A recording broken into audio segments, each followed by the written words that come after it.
பழங்கள் தினமும் எடுத்துக்கிறது ரொம்ப நல்லது அப்படிங்கிறது நமக்கு தெரியும். ஆனா அதே பழங்களை எப்படி சாப்பிடக்கூடாது அப்படிங்கறத பத்தி பார்க்கலாம். நம்ம சாப்பிடுறோம், இப்போ ஒரு ஃபுட் நம்ம எடுத்துக்கிறோம் அப்படின்னா சாப்பிட்டதுக்கு அப்புறம் உடனே ஒரு பழம் சாப்பிடவே கூடாது.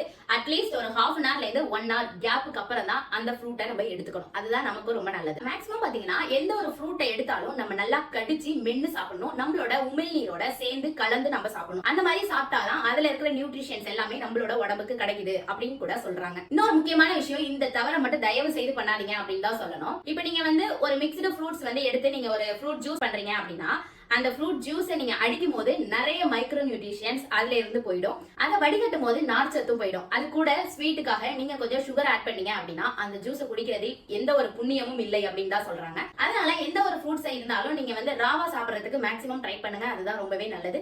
டெய்லி ஃப்ரூட் சாப்பிடுறது மூலியமா டைப் 2 டயபெட்டிஸ் வராம தடுக்குதுன்னு அமெரிக்கா ஆய்வுல சொல்லியிருக்காங்க. கண்டிப்பா ட்ரை பண்ணி பாருங்க. தேங்க்யூ.